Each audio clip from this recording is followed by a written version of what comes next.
Gênesis capítulo 6, a partir do verso de número 1, diz assim a palavra do Senhor: E aconteceu que, como os homens começaram a multiplicar-se sobre a face da terra, eles nasceram filhas. Viram os filhos de Deus que as filhas dos homens eram formosas, e tomaram para si mulheres de todas as que escolheram. Então disse o Senhor: Não contenderá meu espírito para sempre com o homem, porque ele também é carne. Colocarei os seus dias, e agora eles serão 120 anos. Havia naqueles dias gigantes na terra, e também depois, quando os filhos de Deus entraram as filhas dos homens, e delas geraram filhos. Esses eram os valentes que houve na antiguidade, os varões de fama. E viu o Senhor que a maldade do homem se havia multiplicado sobre a terra, e que toda a imaginação dos pensamentos de seu coração era só má continuamente. Então arrependeu-se o Senhor de haver feito o homem sobre a terra, e pesou-lhe em seu coração. E disse o Senhor: Destruirei de sobre a face da terra o homem que criei, desde o homem até o animal, até o réptil e até a ave dos céus, porque me arrependo de os haver feito. Noé, porém, achou graça aos olhos do Senhor. Estas são as gerações de Noé. Noé era homem justo e reto em suas gerações. Noé andava com Deus. E gerou Noé 3 filhos, Sem, Cã e Jafé. A terra, porém, estava corrompida diante da face de Deus, e encheu-se a terra de violência. E viu Deus a terra, e eis que estava corrompida, porque toda a carne havia corrompido o seu caminho sobre a terra. Até aí. Tem uma pergunta a fazer para a igreja essa noite. Deus se arrepende? Deus se arrepende? Número 23, 19 vai dizer que Deus não é homem para que minta e nem filho do homem para que se arrependa. Em outras palavras, Deus não se arrepende. Então por que nós lemos aqui no verso de número 6 que Deus se arrependeu? É comum a gente entender que o homem se arrepende. Eu e você nos arrependemos praticamente todos os dias. Nos arrependemos de uma escolha mal feita. Puxa, eu não deveria ter feito isso. Eu deveria ter escolhido outra coisa. Nos arrependemos dessa forma. Nos arrependemos no sentido original da palavra. Nos arrependemos ao cometer algum pecado, e aquilo vem com pesar e tristeza sobre o nosso coração, e um novo entendimento de que nós deveríamos fazer as coisas de maneira diferente. E esse tipo de arrependimento não se encaixa com a pessoa de Deus. Mas nós temos um problema para lidar, porque apesar da Bíblia declarar em Números 23, 19, que Deus não se arrepende, nós temos um verso aqui, o 6, que está nos dizendo com todas as letras que Deus se arrepende. Como é que a gente resolve esse problema? Como é que a gente olha para esse verso? Por quê? Como? Será que tem como a gente entender esse verso? É isso que eu proponho para nós essa noite. Que a gente estude e explore sobre o dia em que Deus se arrependeu. E perceba como a gente pode viver de uma maneira mais santa e arrependida diante da sua presença. Pai Santo, Eterno Deus, diante da Tua Palavra, nós estamos nesse texto que é tão desafiador, Senhor. Mas nós confiamos que o Senhor nos fará entender o significado dessas palavras. E nos fará viver para a Tua glória, Senhor. Porque se não for para a Tua glória, não há nenhum outro motivo digno de ser vivido. Faça-nos homens e mulheres totalmente rendidos à Tua vontade, sem reservas, e que não desejam coisa alguma senão te glorificar por tudo que és e fazes. É o que te pedimos em nome de Jesus. Amém e amém. Qual é o contexto dessa passagem? Onde é que nós estamos aqui no livro de Gênesis? Bom, Deus ele criou o mundo e todas as coisas. Deus criou o homem e criou o homem para governar a terra. E à medida que o homem governasse a terra, ele estaria mostrando representativamente que Deus governa a terra, porque o homem e a mulher foram feitos à imagem de Deus. A Bíblia nos revela isso. Então, à medida que o homem governasse, à medida que o homem instalasse o reino de Deus sobre a terra, todos veriam, a criação veria que Deus é quem governa, que Deus é o soberano. Toda a terra estaria preenchida da glória dele através da imagem do homem e da mulher. E apesar de o homem e a mulher terem sido criados à imagem de Deus para governar sobre tudo aquilo que foi criado, o homem ele caiu, o homem ele pecou. Por quê? Ele estava no jardim do Éden e Satanás ele incorporou uma serpente que representava o mundo animal. E ao incorporar naquela serpente, ela persuade Eva a desobedecer a Deus, comer do fruto proibido, a árvore do conhecimento do bem e do mal. E o homem que deveria dominar sobre os animais, de repente é dominado. E porque foi dominado representativamente por aquela serpente, ele cai, peca. E como consequência, Deus o lança para fora do jardim do Éden.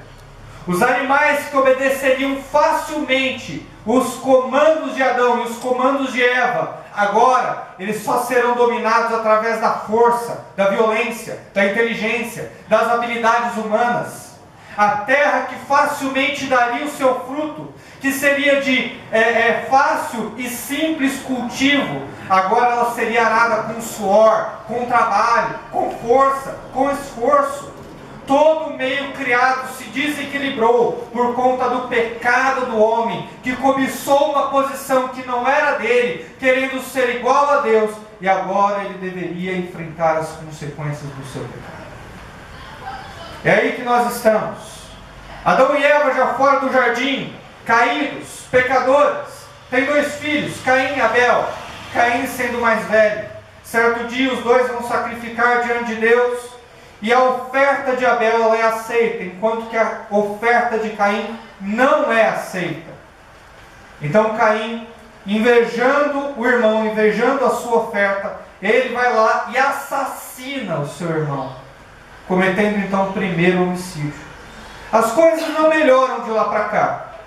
Caim dá início a uma linhagem, a uma genealogia maligna, de homens e mulheres que se mostravam verdadeiros rebeldes diante de Deus. E Deus continua o seu propósito santo de separar uma família para si, através da genealogia de Sete, da família de Sete, que era filho de Adão e Eva. As genealogias passam, séculos avançam, homens e mulheres povoam a terra. E aqui nós estamos, bem no capítulo de número 6, só para você se localizar. Vamos ver o que diz aqui. E aconteceu que como os homens começaram a se multiplicar sobre a face da terra, lhes nasceram filhas. Já não haviam mais centenas de homens aqui. Já haviam milhares de pessoas povoando a terra. E dentre essas pessoas, deu-se à luz mulheres bonitas, mulheres formosas. Eu quero te dizer o seguinte, já que vai a primeira lição. O propósito de Deus para a vida do homem ainda é povoar a terra. O propósito de Deus para a vida do homem e da mulher cristão ainda é formar família. É isso que está no coração dele. Eu por vezes escuto casais cristãos dizerem: não, esse mundo está tão mal, esse mundo está tão caído, esse mundo está tão perverso, eu não quero trazer filho para essa terra não, eu não quero colocar mais um filho nessa terra não, o mundo está mal, não quero não. Mas essa não pode ser a sua intenção ao trazer um filho para a terra. Maior é a bondade, a generosidade e a piedade de Deus sobre a tua vida e a vida da sua família do que o mal que está aí fora. Creia e tenha fé na bondade de Deus, que ela vai preservar a sua família mais do que você tem fé na maldade do mundo. Nós temos de acreditar que os nossos filhos serão santos. Nós temos de acreditar que através do nosso ensino e da nossa influência, a nossa família será preservada. Deus nos dará sabedoria para isso, mas ainda é o propósito de Deus separar para si famílias inteiras, santas, submissas aos seus princípios, à sua vontade e sobretudo a Cristo. Isso não mudou. Não mudou tanto que nós vamos ver a família de Noé aqui. Bom, os homens se multiplicaram, haviam milhares de pessoas sobre a terra. E olha o que diz o verso de número 2. Viram os filhos de Deus que as filhas dos homens eram formosas, e tomaram para si mulheres de todas as que escolheram. Irmãos, vamos passar algum tempo aqui no verso de número 2. É difícil a gente entender o que significa os filhos de Deus. E a expressão filhos de Deus vai nos nortear a entender toda essa passagem. Então ela é importante, eu peço que você fique um tempo comigo. Os teólogos não têm um consenso a respeito do que significaria esses filhos de Deus que tiveram relações sexuais com essas mulheres formosas, com essas belas mulheres. Os teólogos não têm um consenso. Tem uma linha que está ganhando muito crédito no meio tradicional, especialmente no meio reformado, que diz que os filhos de Deus são anjos que se rebelaram depois junto com Satanás e os seus demônios, canalizaram, incorporaram em homens e tiveram relações sexuais com essas mulheres. E que dessas relações nasceram seres anômalos, gigantes, como Golias, gigantes como... tem o nome de um deles aqui, eu esqueci, não me vem agora... Deixa eu achar. Og, como Og, rei de Bazã, que nós vamos ler mais à frente na Escritura. Homens grandes, homens que tinham mais ou menos 4 metros de altura. Então dessas relações híbridas, entre anjos, demônios incorporados em homens, e essas mulheres que tiveram relação sexual com eles, nasceu esses seres gigantescos, esses seres anômalos. Tem uma certa evidência nisso, porque Moisés escreveu o livro de Gênesis e ele também escreveu o livro de Jó. E no livro de Jó, anjos são chamados de filhos de Deus. É o que diz Jó 1,6, Jó 2,1, Jó 38,7, por exemplo. Apesar de eu ser sincero, todas as vezes que o livro de Jó fala a respeito de filhos de Deus como sendo anjos, são sempre anjos que não caíram. Não anjos que caíram, mas sempre anjos que não caíram. Agora, nós temos também um relato ali em Pedro, 2 Pedro 2,4 e em Judas 6, onde nos diz que na época de Noé, Deus prendeu esses anjos que caíram. Deus prendeu esses demônios que talvez tenham incorporado nesses homens e tido relação sexual com essas mulheres. Então é interessante essa teoria, porque tem muita confirmação no Novo Testamento dessa teoria, dessa linha teológica. Nós vemos que esses nefilins, esses gigantes que nasceram dessas relações híbridas, mais à frente eles eram aqueles que tinham feito os espias da terra de Josué tremer diante da sua presença. Josué estava para tomar a terra prometida e viu ali gigantes, eram esses homens dessas relações híbridas. E o rei Og, por exemplo, que possuía uma cama de ferro de 4 metros de altura e 1,78 m de largura, por exemplo, você pode imaginar o tamanho do homem. Enfim, tantos outros nefilins que aparecem no decorrer da Escritura, em Números 13:33, em Deuteronômio 2:10, em Josué 15:14, você vai ver toda essa teoria sendo colocada. Agora, tem uma outra teoria que diz que esses filhos de Deus não são anjos, não são demônios que tiveram relação com essas mulheres, mas que eles são a descendência santa de Sete, daí o nome filhos de Deus, que tiveram relação sexual com essas mulheres, filhas da descendência de Caim, sujaram o seu sangue, se corromperam com eles, serviram falsos deuses e então caíram. Essa teoria ela é interessante, porque a última descendência a ser citada antes de nós entrarmos nesse texto é a descendência de Sete. Então, naturalmente, correndo o texto, parece indicar que esses filhos de Deus seriam a última coisa a ser citada, ou seja, a genealogia santa de Sete. E mostra também o porquê que essa geração santa não entrou na arca junto com Noé, mas apenas Noé, sua esposa, seus filhos e suas noras. Então é muito interessante esta última. Todas as teorias têm problemas. A primeira teoria explica melhor de onde vieram esses seres anômalos, esses seres híbridos, esses gigantes que andavam sobre a terra.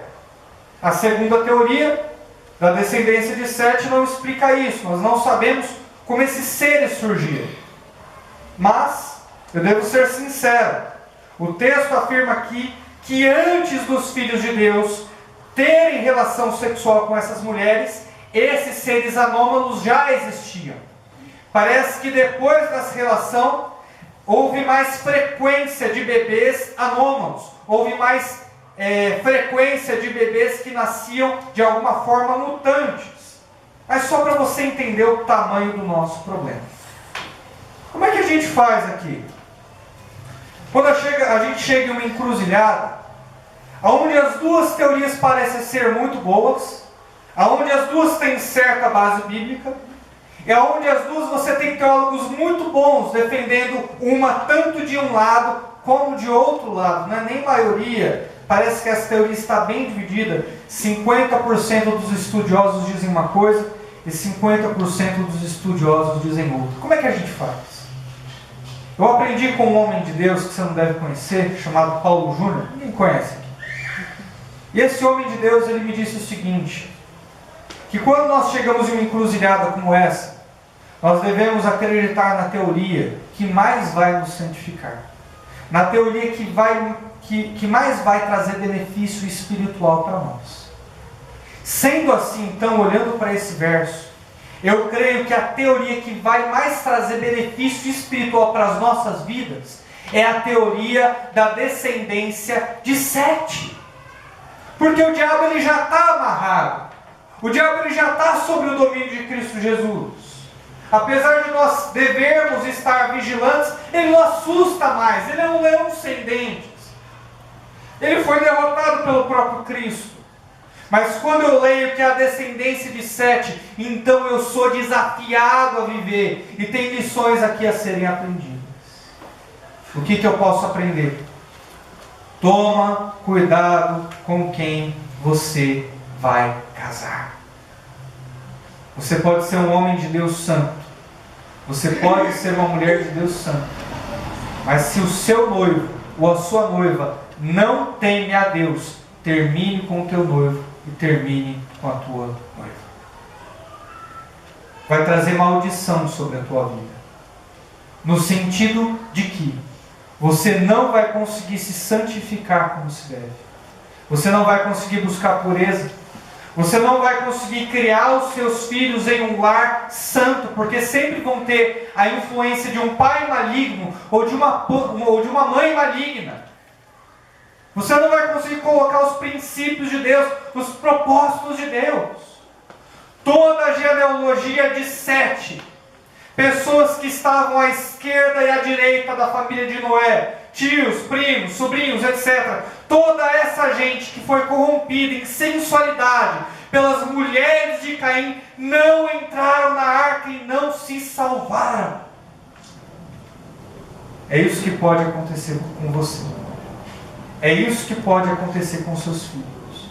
Você pode estar privando eles de um relacionamento com a pessoa de Jesus Cristo. E não há nada mais importante do que Cristo nesse mundo ou fora dele. Não há nada mais importante do que ter um relacionamento pessoal com a pessoa dele.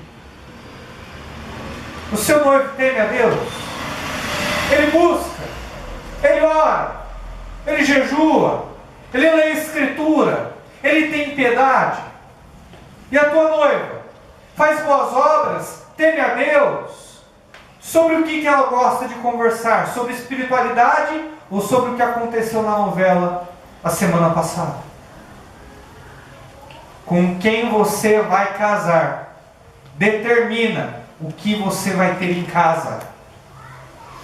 Com quem você vai casar determina o que você vai ter em casa. Se vai ter a presença de Deus ou se vai ter a ausência de Deus na sua vida e no seu lar. É duro. Ai, pastor, mas eu gosto tanto dele.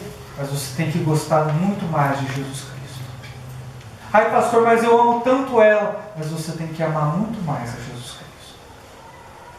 Se o seu marido, se a sua mulher é ímpio e consente em morar com você, não o abandone, não deixe.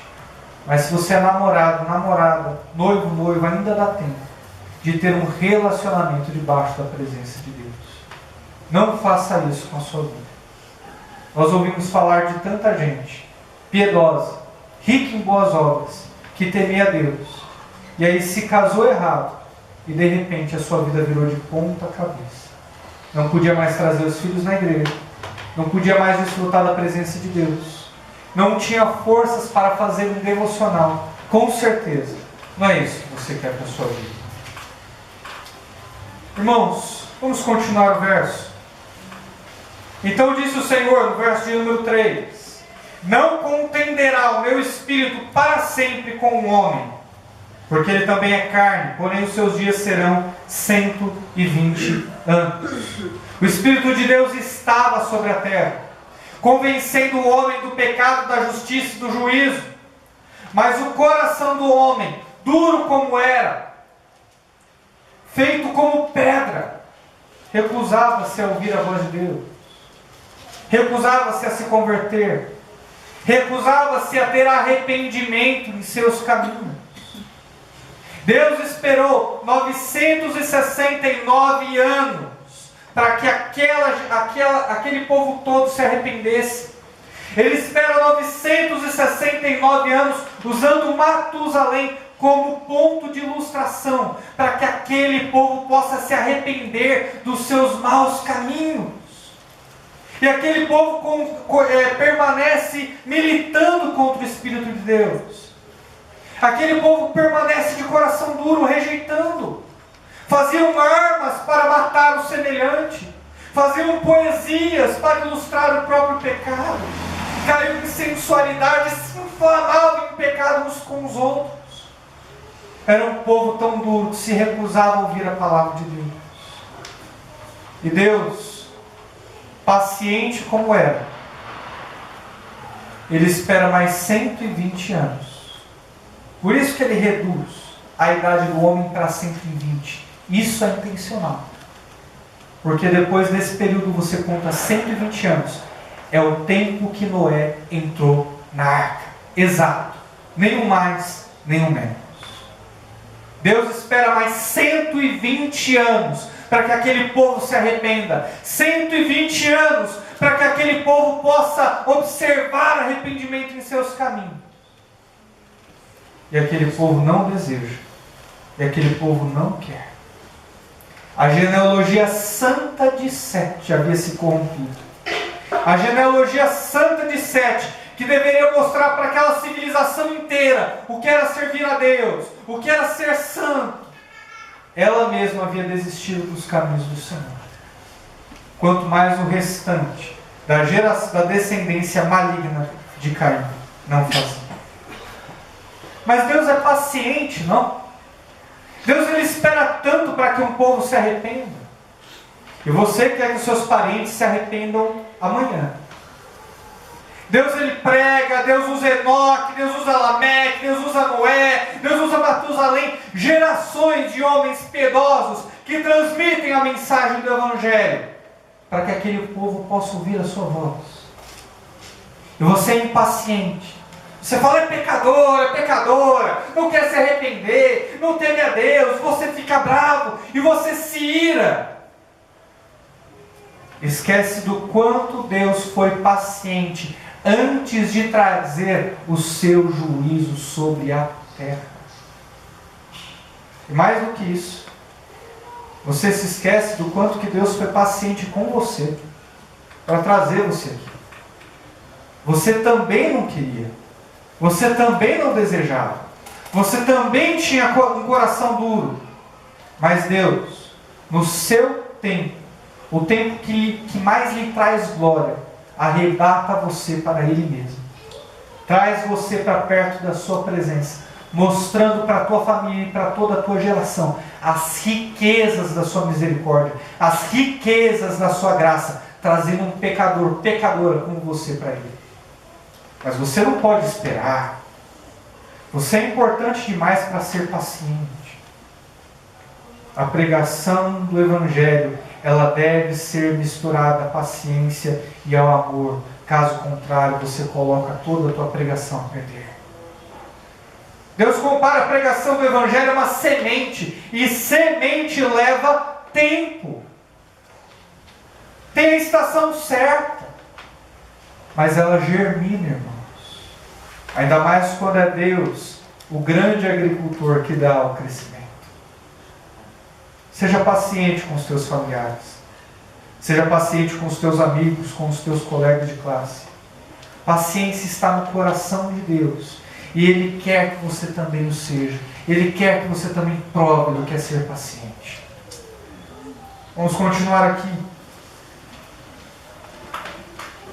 Ao ver a falta de arrependimento que dominava a terra, Deus então reduz a idade do homem para 120 anos, tempo esse que Ele esperou para que eles pudessem, para que Noé pudesse montar a arca e eles então entrassem. Mais informações você vai ver em 1 Pedro 3,20.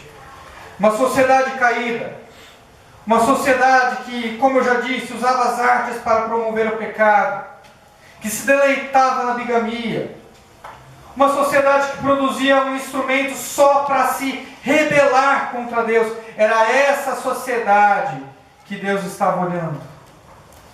O que nós vamos ver?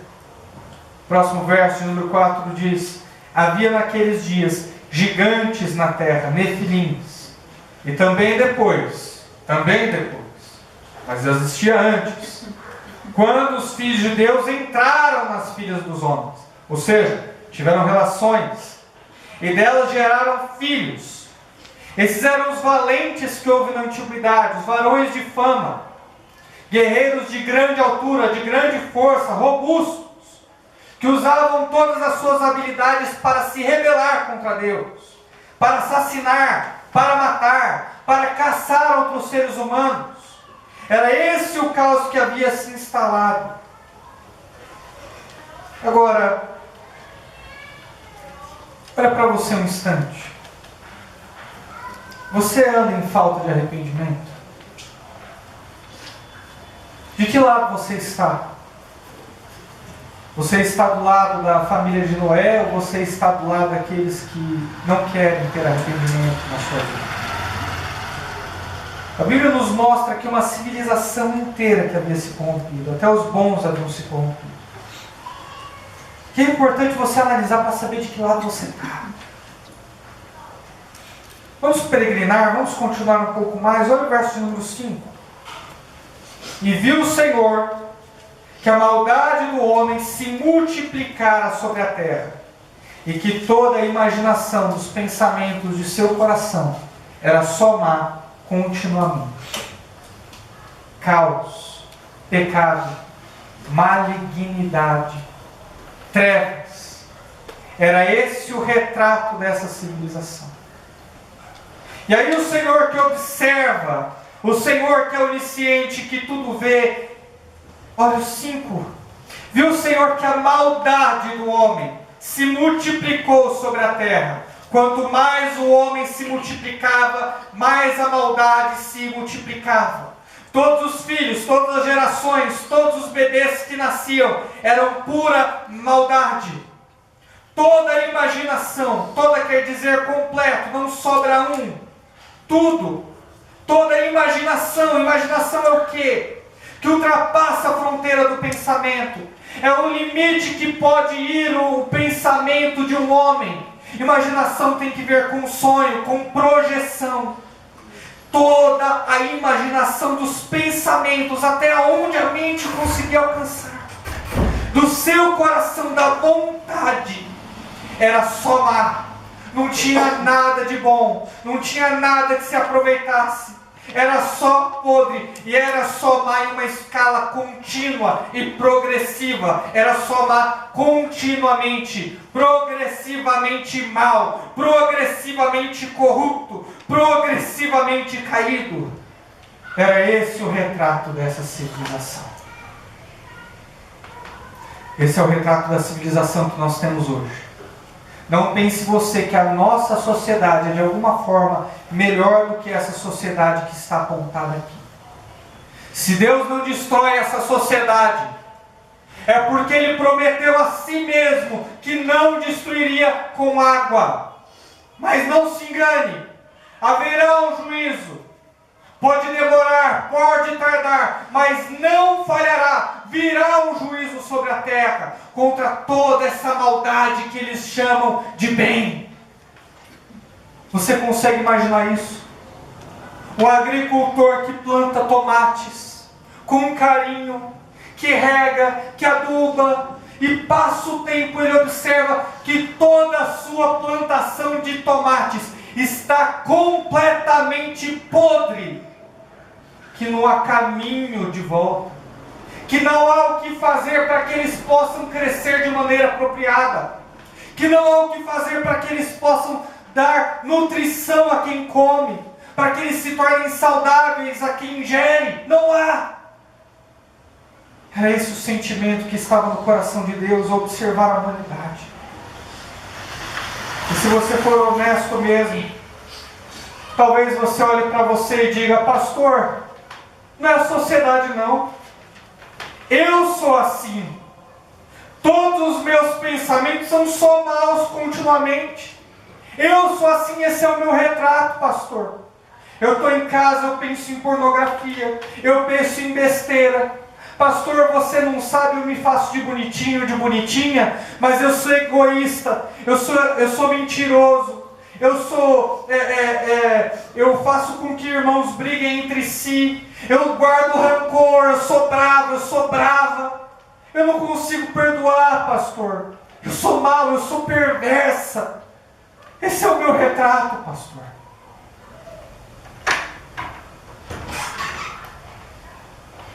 A esperança para você, meu irmão. A esperança para você. Jesus Cristo, Ele morreu para que você não tivesse que andar no seu pecado, para que você não tivesse que andar na sua maldade. Você pode estar em trevas, a sua mente pode ser só má, mas Deus pode fazer com que ela cresça e amadureça para a sua honra e para a sua glória. Vamos dar uma olhada no verso que agora nos interessa. Então, pelo tempo, por toda essa civilização que a gente viu, então, arrependeu-se o Senhor de haver feito o homem sobre a terra, e pesou-lhe em seu coração. A palavra original para arrependimento aqui quer dizer grande pesar. Grande pesar. Quer dizer que Deus se entristeceu de tal modo que a palavra mais adequada no português para mostrar esse buraco feito no coração de Deus é se arrependeu. Não que ele tenha de fato se arrependido, visto que fez algo errado ou que o pecado pegou de surpresa, mas pela grande tristeza e desapontamento que sentiu. A única palavra adequada é arrependeu-se. Isso é chamado de antropopatia, um sentimento humano, por exemplo, arrependimento, que demonstra uma emoção divina, uma grande tristeza, um grande pesar. Foi esse o objetivo do Espírito Santo ao inspirar Moisés para nos trazer essa palavra, arrependeu-se. Mas eu não chamo de antropopatia, e eu não chamo de grande pesar. Eu tenho outro nome para isso. Eu chamo de grande ironia. Eu chamo de grande ironia. Deus se arrependeu de ter criado o homem, porque sua criação não quis andar em arrependimento. É como se Deus observasse e dissesse: como eles não querem se arrepender, como eles não querem me reconhecer nos seus caminhos, eu vou me arrepender, eu vou me entristecer, o meu coração é que vai pesar, já que o deles não pesa. E a palavra nos relata que Deus sentiu tamanha tristeza em ter criado o homem. Esse é o sentimento que Deus tem por você. Você é um homem, uma mulher, um jovem, uma jovem que não anda em arrependimento. Você peca e é normal.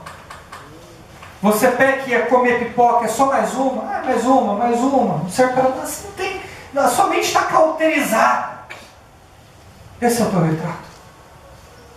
Não, para mim eu peco e não estou nem aí, não, para mim eu...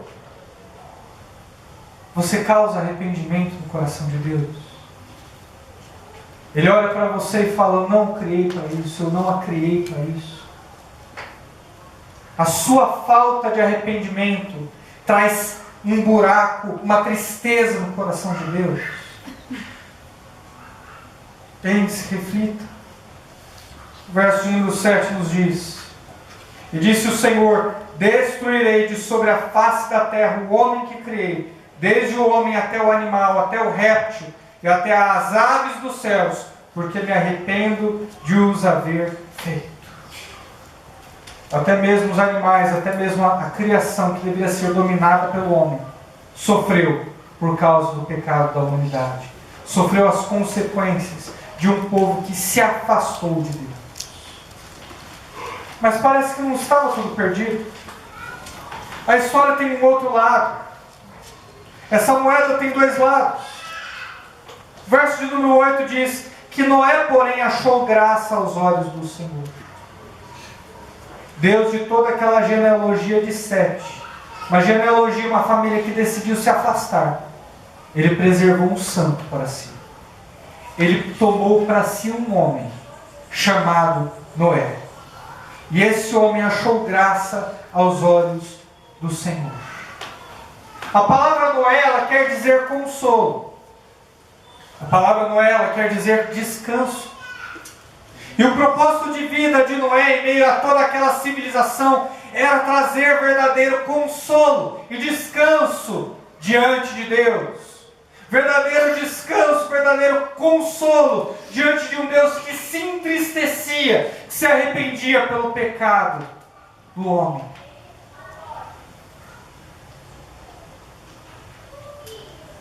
Pelo poder da graça de Cristo Jesus, você também pode achar graça aos olhos de Deus.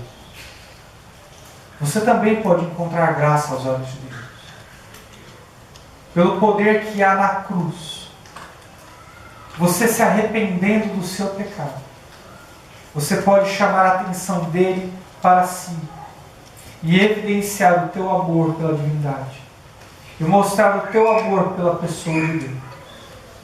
Deus vai olhar para a terra, vai olhar o caos, vai olhar essa civilização pecadora e vai ver você e vai poder declarar: Ele me ama, ela me ama, Ele me deseja, ela me deseja, Ele me quer.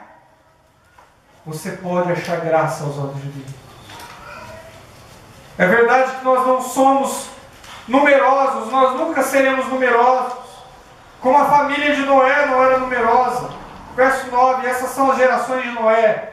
Noé era homem justo e reto em suas gerações. Noé andava com Deus. 10. E gerou Noé 3 filhos, Sem, Cã e Jafé. A prova de que Noé andava com Deus é que a sua família andava com Deus.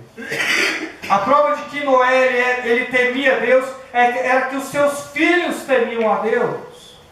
Noé conseguiu transmitir espiritualidade para a sua família.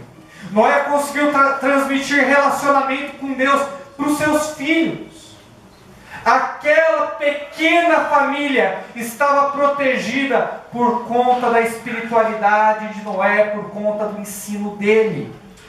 Quanto que toda aquela civilização estava perdida. Isso não enche o teu coração de motivação? Você, menina, que vai na escola e vê que toda menina tem um crush, que vê que todas as outras colegas de classe, que todos os colegas de classe, eles namoram, eles usufruem, eles gastam a sua vida no pecado. Isso não te enche de motivação quando você está na faculdade e vê que todos aqueles alunos têm uma conversa depravada e você não tem? Isso não te enche de encorajamento quando você, no ambiente do teu trabalho, na tua rua, no teu meio social, observa que é só você de santo ali, só você de separado ali, os outros não são? Isso deveria te encorajar, porque encorajou Noé. Nós nunca seremos numerosos, mas nós sempre seremos levados para a vontade de Deus. Nós sempre seremos levados a viver para Ele, com todo o nosso entendimento, com toda a nossa energia, com todo o nosso poder. Não se desmotive por você não ser numeroso. Não se desmotive por você estar se sentindo sozinho. Na matemática de Deus, uma andorinha faz verão. Você tem a sua família segundo a carne, que você pode transmitir os padrões de espiritualidade, de arrependimento e ensinar a andar com o Senhor. Se a sua família segundo a carne não é assim, você tem uma família espiritual, que apesar de também não ser numerosa, vai te encorajar a viver santo, vai te encorajar a viver diferente. 11:12. A terra, porém, estava corrompida diante da face de Deus, e encheu-se a terra de violência. E viu Deus a terra, e eis que estava corrompida, porque toda a carne havia corrompido o seu caminho sobre a terra. Uma plantação de tomates podres. Só alguns tomatinhos se salvaram. Só um tomateiro tímido ali, encostado no canto, se salvou. Todos os demais estavam mortos. O impressionante, irmãos, e a gente peregrinou até o final do texto para entender isso, que o impressionante não é o fato de Deus ter se arrependido por toda essa situação de calamidade, de imoralidade. O impressionante é que nós cometemos pecados todos os dias e nem sempre nos arrependemos. O impressionante é que o nosso coração é tão duro e não há nenhum motivo aparente para isso, diante da bondade, da longanimidade, da paciência do nosso Deus para conosco. Isso é impressionante. De que lado você está? Do lado daqueles que não são numerosos, mas que reconhecem pelo poder de Cristo Deus em seus caminhos? Ou você está do lado da maioria? Você está do lado de todos aqueles que não temem a Deus e que não querem reconhecê-lo? Pois haverá um juízo, pois Deus há de julgar a terra, e nesse dia todo joelho se dobrará diante do Senhor dos Exércitos, e você vai desejar estar do lado dele, não contra ele. O Espírito Santo de Deus não vai sempre contender com o teu. Se submeta agora. Peça a Deus arrependimento. Peça a Deus essa fé, para que você possa se salvar e salvar também a sua família, como fez Noé. Eu quero ser uma pessoa quebrantada. Eu quero ser alguém que anda em arrependimento. E você? Fique de pé, vamos orar.